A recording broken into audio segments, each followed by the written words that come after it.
Student learner YouTube চ্যানেলে তোমাদের সকলকে স্বাগত জানাই।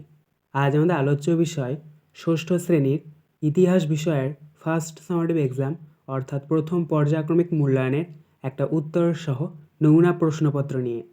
মধ্যশিক্ষা পর্ষদের নতুন নিয়ম অনুযায়ী এই বছর তোমাদের ফুল মার্কস থাকবে 30 এবং সময় থাকবে 1 ঘন্টা। সরাসরি স্ক্রিনে তোমরা উত্তর সহ নমুনা প্রশ্নপত্রটা দেখতে পাচ্ছ। 1. সঠিক উত্তরটি বেছে নিয়ে লেখো 1 × 5 = 5। 1. ভীমবেটকা আবিষ্কৃত হয় 1947 খ্রিস্টাব্দে, 1957 খ্রিস্টাব্দে না 1967 খ্রিস্টাব্দে? সঠিক উত্তর হবে 1957 খ্রিস্টাব্দে। 2.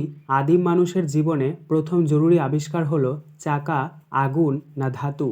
সঠিক উত্তর হবে আগুন। 3. হরপ্পা সভ্যতা ছিল পাথরের যুগের, লোহার যুগের না তামা ও ব্রোঞ্জ যুগের? সঠিক উত্তর হবে তামা ও ব্রোঞ্জ যুগের। 4. আলতামিরা গুহার ছাদে যে চিত্র আছে তা হলো বিশাল গরুর, বিশাল ষাঁড়ের না বিশাল কুকুরের? সঠিক উত্তর হবে বিশাল ষাঁড়ের। 5. মেহেরগড় সভ্যতা ছিল একটি নগর সভ্যতা, শিল্প সভ্যতা না গ্রামীণ সভ্যতা? সঠিক উত্তর হবে গ্রামীণ সভ্যতা। 2. নিচের প্রশ্নগুলির নির্দেশ মতো উত্তর দাও 1 × 4 = 4। 1. সত্য বা মিথ্যা লেখো। ভীমবেটকা উত্তরপ্রদেশে আছে, এটি হবে মিথ্যা। 2. শূন্যস্থান পূরণ করো। হরপ্পা সভ্যতা ড্যাশ খ্রিস্টপূর্বের পর ক্রমশ হারিয়ে যেতে থাকে, এখানে শূন্যস্থানে বসবে 750। 3. হোমো স্যাপিয়েন্স কথার অর্থ ড্যাশ, এখানে শূন্যস্থানে বসবে বুদ্ধিমান মানুষ। 4. বেমানান শব্দটি খুঁজে বের করো, অর্থাৎ এখানে কতগুলো শব্দ দিয়ে দেওয়া হয়েছে, এগুলির মধ্যে কোনটি পৃথক সেটাকে তোমাদেরকে খুঁজে বের করতে হবে। কালীবঙ্গান, মেহেরগড়, ঢোলাবিরা না বানাওয়ালি? সঠিক উত্তর হবে মেহেরগড়। 3. নিচের প্রশ্নগুলির উত্তর দাও 1 × 4 = 4। 1. একটি নদীমাতৃক সভ্যতার নাম লেখো।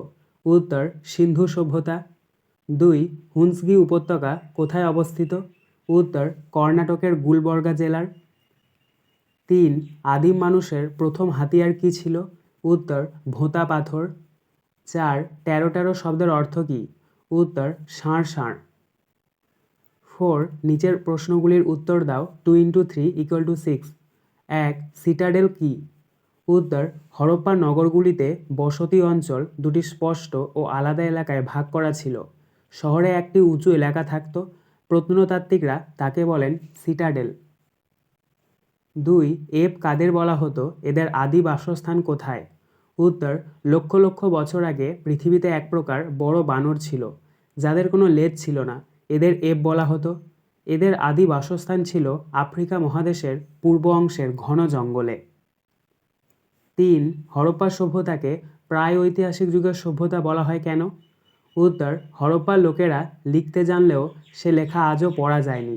প্রত্নবস্তুর ওপর ভিত্তি করেই হরপ্পা সভ্যতার ইতিহাস জানতে হয়, তাই হরপ্পা সভ্যতাকে প্রায় ঐতিহাসিক যুগের সভ্যতা বলা হয়। 5. নিচের যে কোনো দুটি প্রশ্নের উত্তর দাও 3 × 2 = 6। 1. আদিম মানুষ যাযাবর ছিল কেন? উত্তর আদিম মানুষ ছিল খাদ্য সংগ্রাহক, খাদ্য উৎপাদক নয়। বনের ফলমূল জোগাড় করে ও বন্য জীবজন্তুর মাংস খেয়ে তারা জীবন অতিবাহিত করত। ফলে এই শিকার আর খাদ্যের সন্ধানে আদিম মানুষকে এক জায়গা থেকে অন্য জায়গায় ঘুরে বেড়াতে হতো, তাই তাদের কোনো স্থায়ী বাসস্থান ছিল না। 2. লুসি কি? উত্তর 1974 খ্রিস্টাব্দে আফ্রিকা মহাদেশের ইথিওপিয়ায় হাদার নামে একটি জায়গায় একটি অস্ট্রালোপিথেকাসের কঙ্কালের কিছু অংশ আবিষ্কৃত হয়েছে। সেটি ছিল প্রায় 32 লক্ষ বছর প্রাচীন একটি ছোট মেয়ের। প্রত্নতাত্ত্বিকরা অন্যান্য প্রাণীর তুলনায় বড় মস্তিষ্কের এই ছোট মেয়েটির কঙ্কালটির নাম দিয়েছেন লুসি। 6. নিচের যে কোনো একটি প্রশ্নের উত্তর দাও 5 × 1 = 5। 1. আদিম মানুষ কেন জোট বেঁধেছিল? এর ফলে তার কী লাভ হয়েছিল? উত্তর জোট বাঁধার কারণ। আদিম মানুষ প্রথমে একা থাকায় তার নিরাপত্তা ও খাদ্যের অভাব ছিল, তাই নিজের নিরাপত্তা রক্ষা করা এবং খাদ্যের অভাব মেটানোর জন্য তারা জোটবদ্ধ হয়েছিল। পরের পয়েন্ট করবে জোট বাঁধার ফল। জোটবদ্ধ হওয়ায় আদিম মানুষ সহজেই বন্যজন্তুর আক্রমণ রোধ করতে শিখেছিল। তাছাড়া দলবদ্ধভাবে শিকার করা সহজ বলে খাদ্যের অভাব কমে এসেছিল? অনেকে মানুষের এই জোট বেঁধে থাকাকে আদিম সমাজ বলে মনে করেছেন।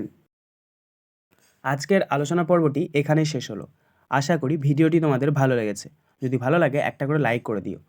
সবশেষে তোমাদের কাছে একটাই অনুরোধ, যারা এখনও পর্যন্ত আমাদের চ্যানেলটিকে সাবস্ক্রাইব করে উঠতে পারোনি তারা চ্যানেলটিকে সাবস্ক্রাইব করে পাশে থাকা নোটিফিকেশন বেলকে অল প্রেস করে নিও এই ধরনের নতুন নতুন ভিডিও পাওয়ার জন্য। ধন্যবাদ।